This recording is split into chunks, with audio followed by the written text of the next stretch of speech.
अंजनी पुत्र राम भक्त हनुमान की जय। आज स्वर्णकार समाज प्रसारवाहिनी ऋग्वेद सुवर्ण वार्तावर अंजनी पुत्र हनुमान ह्यांचे जागृत देवस्थान, नवसाला पावणारा व संकटकारी भक्तांच्या पाठीमागे उभ्या राहणाऱ्या चांदपूर येथील हनुमान देवस्थान बघणार आहोत। चांदपूर येथील गरुड रूपात विराजमान अंजनी पुत्र संकटमोचक हनुमान तीर्थक्षेत्राची संपूर्ण माहिती जाणून घेण्या अगोदर आपल्या हक्काची प्रसारवाहिनी ऋग्वेद सुवर्ण वार्ता चॅनलला सबस्क्राइब करून आपण हनुमान भक्त असल्यास कॉमेंट्समध्ये जय श्रीराम अवश्य लिहा।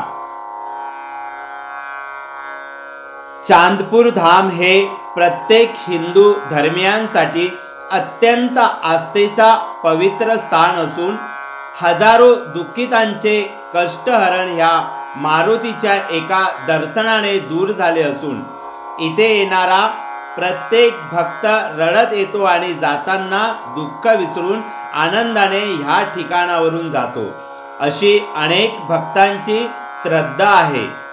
चांदपूर येथील गरुड रूपात विराजमान अंजनी पुत्र संकटमोचक हनुमान मंदिर हे भंडारा जिल्ह्यातील तुमसर तालुक्यात अत्यंत निसर्गरम्य स्थान असलेल्या चांदपूर गावात हे गाव महाराष्ट्र व मध्य प्रदेशच्या मधोमध आहे। चांदपूर गावात निसर्गरम्य हिरवेगार वनात पहाडीवर अंजनी पुत्र हनुमान यांचे जागृत मंदिर असून या पहाडीच्या सभोवताल तलाव असून हे महाराष्ट्रातील अत्यंत पवित्र असे महत्त्वाचे तीर्थस्थान आहे। ह्या ठिकाणी आल्यास हनुमानजी भक्तांच्या सर्व इच्छा पूर्ण करतात, ही अनेक वर्षापासूनची आख्यायिका आहे। ह्या ठिकाणी फक्त सणासुदीलाच नाही तर दररोज संपूर्ण देशातून हजारो भक्त दर्शनासाठी सहपरिवार येतात।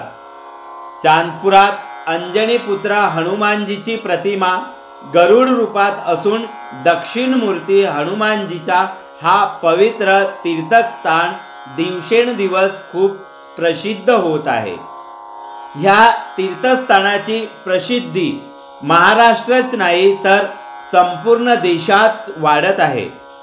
मंदिर व्यवस्थापनानुसार हा मंदिर पुरातन असून 70 वर्षा अगोदरचा आहे। या स्थानाची प्रचिती अशी आहे की प्रभू रामचंद्र वनवासात वनवासी जीवन जगत असताना भगवान श्रीराम विराट रूप धारण करून इथे आले होते।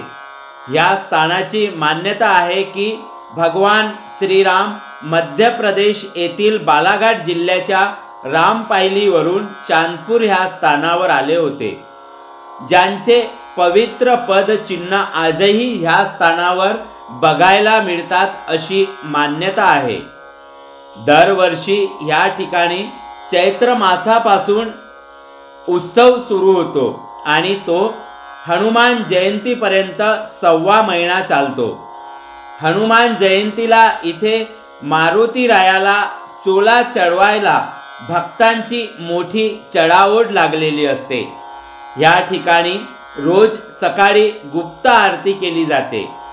या ठिकाणातील मारुतीच्या मूर्तीची वर्षानुवर्षे वाढ होत चाललेली आहे अशी सुद्धा भक्तांमध्ये श्रद्धा आहे आणि या ठिकाणी येऊन केलेले व्रत पूर्ण होतातच अशी ख्याती असल्याने इथे भक्तांची गर्दी सतत असते। या पवित्र स्थानावर दुर्गा माता मंदिर, श्री राधाकृष्ण मंदिर, गणेश मंदिर आदी शिवशक्ती माता मंदिर, शंकर मंदिर, नागोबा मंदिर असून इथे हवन 24 तास जळत असतो।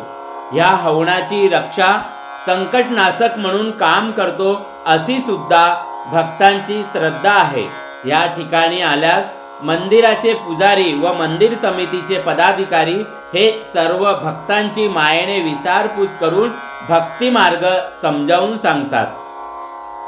येथील पार्किंग व्यवस्था मोफत असून वयस्क अपंग लोकांना दर्शनासाठी जायला कुठलेच पैसे द्यावे लागत नाही. मारुतीच्या दर्शन स्थानाला चांदीच्या मुलाम्याने सजवले असून येथील चांदीची गदा मन वेधून घेते. त्याचप्रमाणे ह्या मंदिरात अनेक संतांच्या मूर्ती बसविल्या आहेत. ह्या मंदिर परिसरातील दुकानदार पूजेचे साहित्य अत्यंत माफक दरात भक्तांची कुठलीही लूटमार न करता सन्मानित व आदरातिथ्य भावनेने सर्व भक्तांसोबत व्यवहार करतात. तसेच चांदपूर ह्या गावातील गावकरी सुद्धा प्रेमळ असून इथे आलेल्या भक्तांना कुठलाही त्रास होऊ नये ह्याची काळजी घेतात. ह्या ठिकाणी असलेले मंदिर लगत तलाव थंड गारवा देतात, तर सभोवताल असलेली पहाडी व त्यावरील हिरवळ मन वेधून घेतात. उंच पहाडीवर सर्व सोयीयुक्त भव्य दिव्य सभामंडप असून गर्भगृहसुद्धा नवीन पद्धतीने बांधलेले आहे. आपण हनुमान भक्त असल्यास किंवा सुट्टीच्या दिवसात महाराष्ट्रात कुठेही मनोरंजनासाठी सहपरिवार फिरायला जायचा विचार करीत असल्यास आपण चांदपूर हे स्थान निवडून ह्या स्थानावर आल्यास आपल्याला भगवान हनुमान व निसर्गरम्य वातावरण तसेच भगवान श्रीराम ह्यांचा आशीर्वाद अवश्य मिळेल. एकदा ह्या स्थानावर आल्यावर स्वर्गाची प्रचिती आपणास व आपल्या संपूर्ण परिवारास अवश्य लाभेल. आपण साक्षात भगवान श्रीराम ह्यांचे पवित्र पदाने पावन झालेल्या चांदपूर येथील गरुड रूपात विराजमान अंजनीपुत्र संकटमोचक हनुमान तीर्थक्षेत्राची माहिती आपणास कशी वाटली ते कॉमेंट्समध्ये लिहून अवश्य कळवा. व ह्या मंदिरात जायचे विचार आपण करीत असल्यास ह्या स्थानावर जायची माहिती करून घ्यायची असल्यास आपण कॉमेंट्समध्ये सुद्धा आम्हाला विचारू शकता. व आज आपण जय श्रीराम लिहून ही माहिती शेअर केल्यास अंजनीपुत्र हनुमान आपल्या सर्व इच्छा पूर्ण करेल अशी ऋग्वेद सुवर्ण वार्तातर्फे मारुती रायाच्या चरणी प्रार्थना. जय श्रीराम, जय हनुमान, जय नरहरी, दंडवत प्रणाम. चांदपूरहून मी दिनेश येवले, मुख्य संपादक ऋग्वेद सुवर्ण वार्ता.